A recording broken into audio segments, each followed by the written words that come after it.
ultimate Pokemon Master Trainer!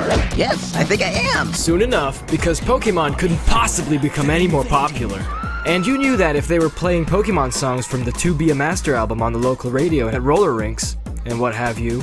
Wizards of the Coast, the Magic the Gathering guys, acquired a license to translate and create the Pokemon card game from Japan. It was developed and published by the Japanese company Media Factory Incorporated, and came out right when the games did in 1996.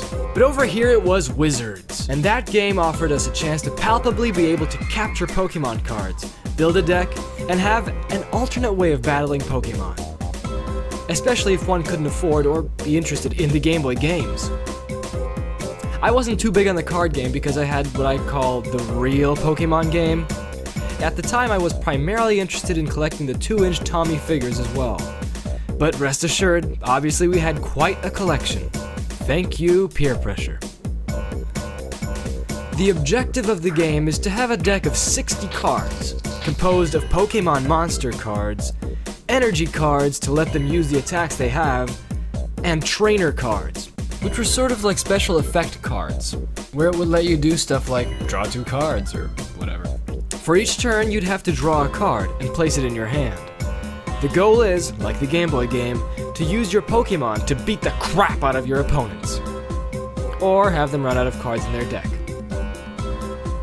Games aside, this could very well be the main cause of aggressiveness of Pokemon Frenzy. The cards were addictive stuff.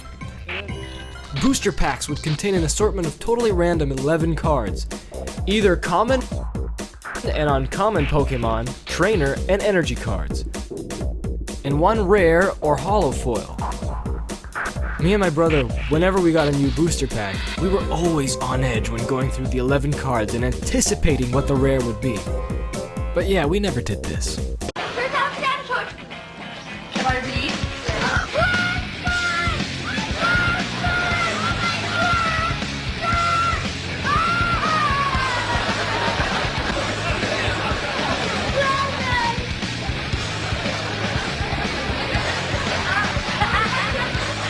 Yikes! Okay, enough of that. So anyway, we'd always get disappointed if the rare wasn't a holo. Our greatest hope was obviously to get the base set Charizard. And it was always a running joke whenever me or my brother bought a new booster pack, we'd tell each other, yeah, I got a Charizard, sarcastically. But one time, my brother came back from the mall and told me that once more. And I said, yeah, right, to which he stared at me like the sky itself was falling. And yelled, "Oh yeah?" Rest assured, we turn into excited chimpanzees. Or in Pokemon logic, primates. You take a pick.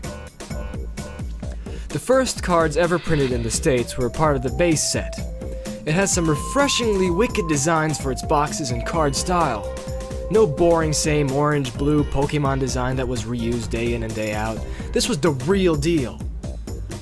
No overused vector graphics, no popping colors. The TCG's design elements were fresh and new. They primarily used Ken Sugimori's illustrations, and rightfully so. I don't know if this attracted kids to the game more or not, but I sure noticed how differently packaged and designed the cards were compared to the rest of the Pokemon products, which gave it more of a personality and appeal when you saw it in stores. The base set also saw the ever-popular Charizard card that everyone claims that was the rarest and strongest card of the first generation. I can't argue with that, as I know there were many of us who always wanted it. Many sets soon followed the base set, including Jungle, Fossil, Base Set 2, just a reprinting of the base set, and Team Rocket, all containing new cards and strategic advantages. What appealed to me about it was, of course, the uncertainty of the booster packs. In addition to the booster pack, Wizards created specific boxed decks containing a complete set of 60 cards for use in the card game, which I guess is kind of rippy-offy considering the point is to make up your own deck of 60 cards in order to deliver an unexpected edge to your opponent. But I did like the nice designs that the card boxes had. They even had really cool stamps telling you the difficulty of the deck, which makes no real sense, I think, but alright. Inside some of the packs was a PC program called Pokemon Play It. a tutorial of sorts that educates you on how to play the Pokemon card game. I'm sure this was a US exclusive, as the creepy CG character they had in it just doesn't feel right. To me, the best thing about the PC program was the Pokemon sounds. All of the Pokemon cards, when looked at through the gallery, were able to be clicked on, and the sound would appear. Heck yes! To me, these were the best Pokemon sounds I've ever heard, and I still think that. Sure, some of them spoke their names, but some of them were just way awesome. Here, listen, let me show you.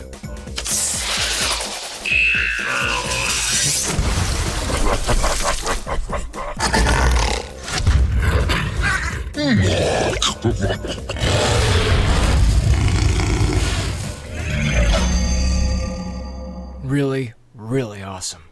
Now, what appealed to me about the booster packs was, of course, its uncertainty. $3 was, and still is, not a cheap investment for the 11 pieces of glazed and nice-smelling paper. It was that uncertainty and sense of adventure that kept us buying more of the same.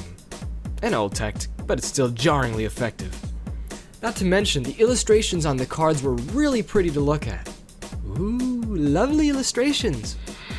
By a variety of artists from different backgrounds and styles. A regular Pokemon art gallery. I'm kind of disappointed that these illustrations didn't carry on past the 3-inch cards. I would love to see them in all their glory in a much bigger size on a web gallery somewhere, but alas, that was not meant to be. There's hundreds, if not thousands, of exclusively illustrated official art for the cards, and it really saddens me to know that they haven't been oogled at or used on any of the other merchandise at a bigger size than 1.5 inches across. Haven't they made a picture book with all the illustrations from the first 3 sets of Wizard of the Coast? It's about time they do that. The card game was a great alternative to the Game Boy game, and it has been much more successful than the games in a few respects. I know for a fact that the cards are much more popular, or were much more popular in Europe compared to the video games and over here, and probably in Japan too. They still have Pokemon leagues for the card game, and the ethics of trading and even selling and buying individual cards is what did it. Each card was priced depending on its rarity, and yes, it was a big deal back then. I didn't do much selling, but trading was essential to the Pokemon card game fame. I remember going to the local comic store when they were selling and buying Pokemon cards, and the moment I walked in, the clerk stopped me and said, "Let me guess. Pokemon." Yikes. Embarrassing. Kids played with the cards so frequently that of course it caused a widespread cautionary backlash by parents and teachers, possibly worldwide. I don't know what un-Pokemon addicted adults in Japan thought, but in the United States, most schools I knew had Pokemon banned, for obvious distractive reasons.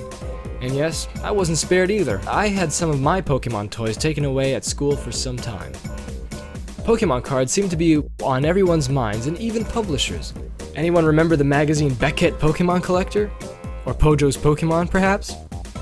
The unofficial magazines were everywhere, and they were fun. They included price guides for cards and lists of them. And card piracy was also a big concern. Piracy! You gotta watch out for them silly pirated copies of Pokemon cards. Man, what is this? Ponyta Scratch 110? Holy crap. Remember the many cautions everyone kept telling about? Oh no, watch out for counterfeits, woo! That was everywhere. Seriously. Remember how to spot them? I don't know if this was purposely done to counter counterfeit cards, but when the cards were printed, they would have a dark piece of paper material embedded between the two printed papers, like a super thin sandwich. The result would be when you held out a card in front of the light wouldn't go through. But the counterfeit cards definitely would. Despite most cards being directly translated from the originals by Media Factory, some cards weren't, or at least not in the same way.